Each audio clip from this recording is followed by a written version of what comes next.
اس بنیاد پر دین پر پہرا دینے کے لیے ہم نے یہ پرچم بلند کر رکھا ہے، اور ہمیں کوئی گھبراہٹ نہیں اللہ کے فضل سے۔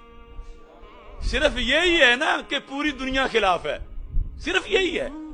اس میں کیا ہوتا ہے؟ اور ہم کسی سے حمایت کی بھیک نہیں مانگ رہے، جس نے کرنی ہے اپنی قبر کے لیے کرنی ہے۔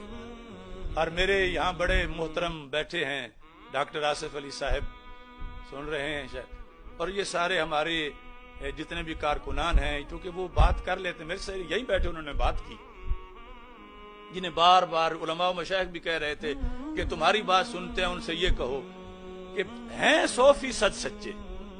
مسلک یہی ہے ہمارا بھی، لیکن حالات ٹھیک نہیں، اور اس سے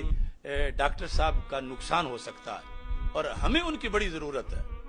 کہ جو وہ کام کر رہے ہیں پھر کون کرے گا؟ نقصان ہو سکتا ہے۔ میں نے ان سے پوچھا کیا نقصان ہو سکتا ہے؟ کہتے ہیں شہرت کو نقصان ہو سکتا ہے، کہ لوگوں میں آپ متنازع ہوں گے، لوگ آپ کے قریب نہیں آئیں گے، آپ کی تقریر نہیں سنیں گے، تو لوگوں میں شہرت کو نقصان پہنچے گا۔ تو میں نے کہا میرے قرآن نے تو یہ کہا ان اکرمکم عند اللہ اتقاکم، لوگ کیا کہیں گے یہ معیار نہیں، اللہ کے نزدیک کیا ہے ہم، یہ معیار ہے، کوئی نقصان نہیں۔ انہوں نے اس سے اگلا سٹیپ لیا کہ لوگ بڑے آپ کے بارے میں فکر مند ہیں، وہ کہتے ہیں جانی نقصان ہو جائے گا، جان چلی جائے گی، کیونکہ وہ مقابل ایسے ہیں ویسے ہیں، یہ ہے وہ ہے۔ تو میں نے وہاں بھی کہا اور اب بھی آپ کو کہہ رہا ہوں، اور یہ کبھی شاید میرا کہا ہوا تمہیں سننے میں بڑا لطف آئے گا،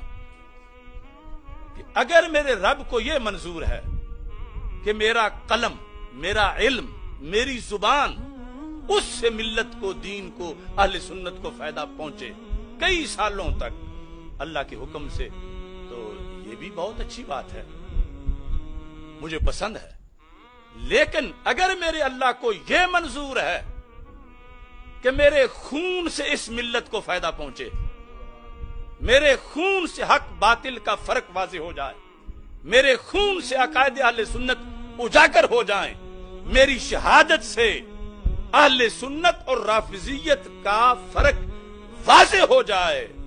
تو میں اس پر بھی اللہ کے فیصلے پر اگر اس کے نزدیک یہ ہے تو میں 100% مطمئن بھی ہوں، تیار بھی ہوں۔